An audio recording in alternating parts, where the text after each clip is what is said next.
Welcome to my YouTube channel. વિદ્યાર્થી મિત્રો, આજે આપણે ધોરણ 9 ચેપ્ટર નંબર 7 એમાં સ્વાધ્યાય 7.3નો પહેલો દાખલો જોઈશું.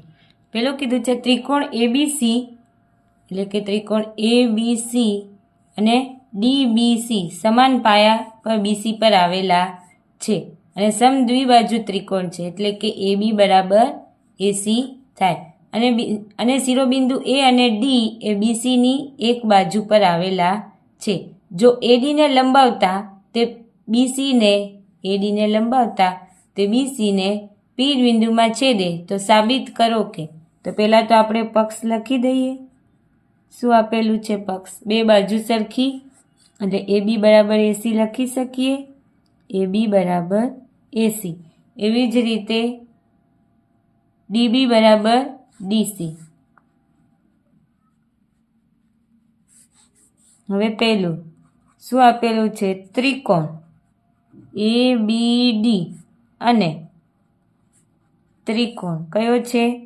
એસીડી માટે.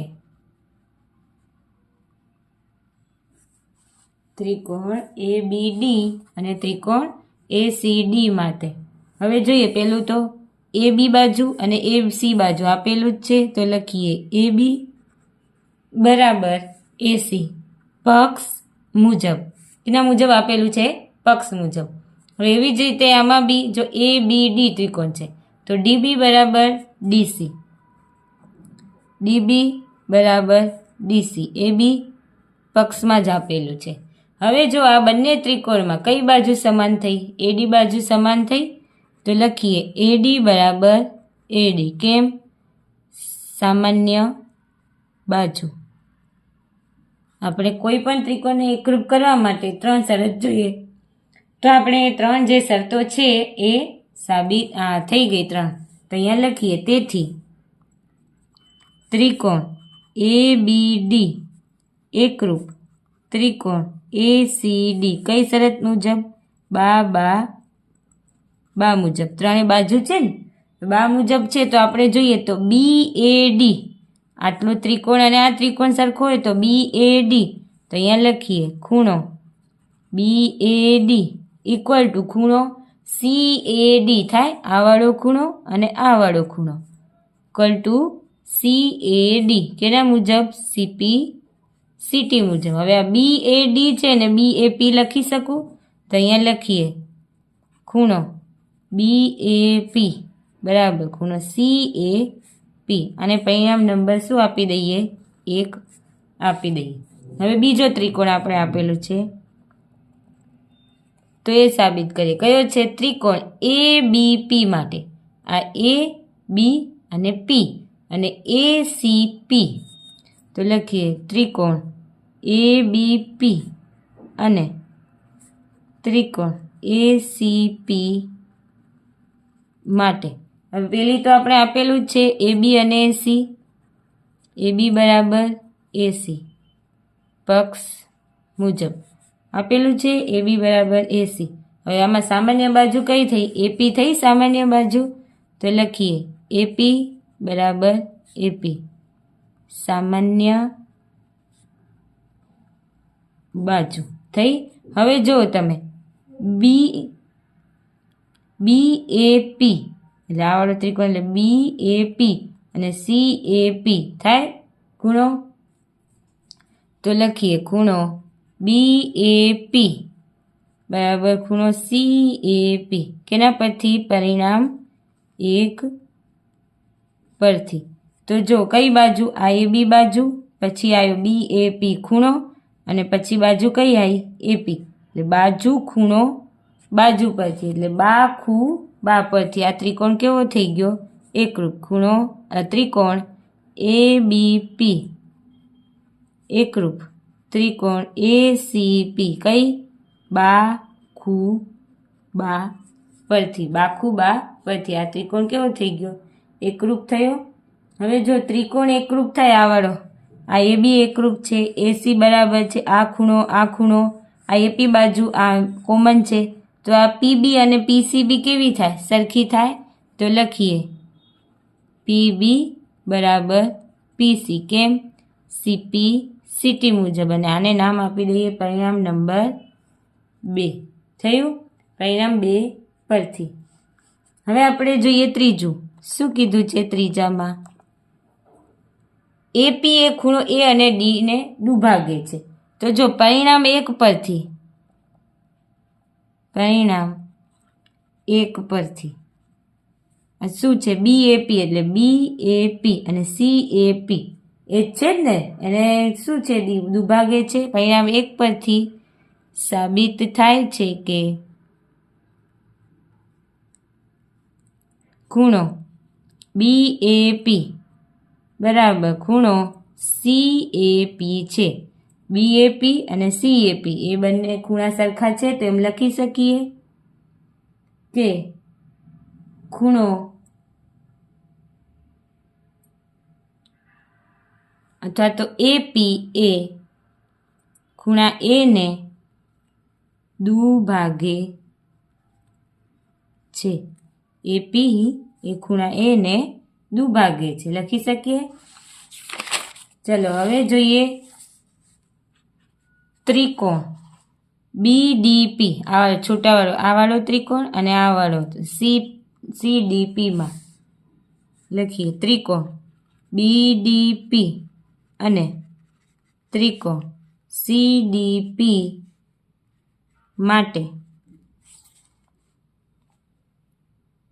જોઈએ. હવે આમાં જુઓ, તમારે બીડી અને ડીસી એ તો પક્ષમાં જ આપેલી હતી, તો લખીએ ડીબી બરાબર ડીસી પક્ષ મુજબ. હવે અહીંયા પીબી અને પીસી, પીબી બરાબર પીસી, તો કયું હતું? પરિણામ 2 પરથી. હમણાં જ શોધ્યું ને આપણે, પરિણામ 2 પરથી. તો હવે જો આમાં સામાન્ય બાજુ કઈ છે? ડીપી અને ડીપી, તો લખીએ ડીપી બરાબર ડીપી સામાન્ય બાજુ. થઈ સામાન્ય બાજુ, તો એ લખી શકાય 3 આવી ગયું. ત્રિકોણ બીડીપી એકરૂપ ત્રિકોણ સીડીપી કઈ શરત મુજબ? બા શરત મુજબ. બા શરત મુજબ આ ત્રિકોણ કેવો થયો? એકરૂપ થયો. તો ત્રિકોણ એકરૂપ થાય તો જો બીડીપી અને સીડીપી એ બી કેવું થાય? સરખું થાય. તો લખીએ ખૂણો બીડીપી ઇક્વલ ટુ ખૂણો સીડીપી એટલે આ વાળો ખૂણો અને આ ખૂણો સીડીપી એ બી સીપી સીટી મુજબ કેવા થાય? સરખા થાય.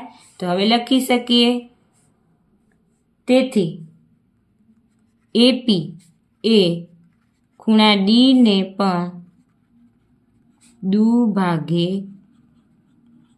છે, દુભાગે છે. ચલો હવે જોઈએ ચોથું. ચોથું શું આપેલું? એપી એ બીસીનો લંબ દ્વિભાજક છે. તો અહીંયા પણ આપણે લખીએ બી ડીપી અને સીડીપીમાં એકરૂપ છે એ ત્રિકોણ, તો લખીએ ત્રિકોણ બીડીપી એકરૂપ ત્રિકોણ સીડીપી. એ તો આપણે સાબિત કર્યું. એના ઉપરથી આપણે લખીએ ડીપીબી લંબ દ્વિભાજક છે ને, તો ડીપીબી ઇક્વલ ટુ સીડીપી. સીડીપી કેમ? સીપી સીટી મુજબ આ બે ત્રિકોણ એકરૂપ હોય તો આ બધા એના ખૂણા અનુરૂપ અંગો પણ કેવા હોય? સમાન હોય. તો ડીપીબી એટલે આ વાળો ખૂણો અને સીપીડી એ આ વાળો ખૂણો કેવા છે? સરખા છે. હવે આ બંને ખૂણાને આપણે ધારો કે ખૂણો ડીપીબી બરાબર ખૂણો સીપીડી આવશે.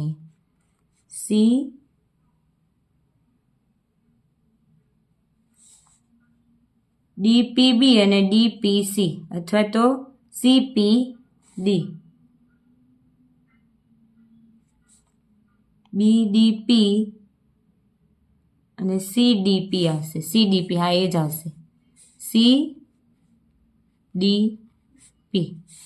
ખૂણો ડી સીડીપી બરાબર એક્સ લેતા CDP આવશે. હવે આપણે ખબર છે આ આખો ખૂણો કેટલાનો બને? 180નો રેખિક જોડની કોણ બને. તો આપણે લખીએ ખૂણો DPB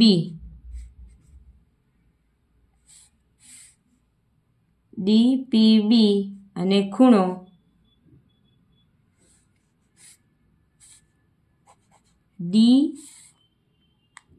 DPC આવશે.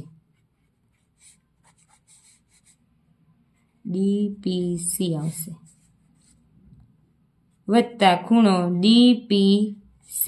આ DPB અને DPC એ બે ખૂણા થશે ને, એટલે અહીંયા આવશે ખૂણો કેટલું થશે? 180 અંશ. એટલે હવે આપણે અહીંયા શું આ બધું x વત્તા x બરાબર 180 અંશ, 2x બરાબર 180 અંશ, x બરાબર 180 ભાગ્યા 2 એટલે 90 અંશ. x બરાબર કેટલું આવ્યું? 90 અંશ આવ્યું. તેથી DPB ઇક્વલ ટુ DPC બરાબર 90 અંશ. બંને 90 અંશ આવ્યા અને આપી દઈએ પરિણામ નંબર 3. તો હવે આપણે લખીએ પરિણામ 2 અને 3 પરથી AP એ BC નો લંબ તો આવ્યો 90 અંશ અને દ્વિભાજક છે. આપણે પરિણામ દ્વિભાજક છે તે સાબિત થાય છે.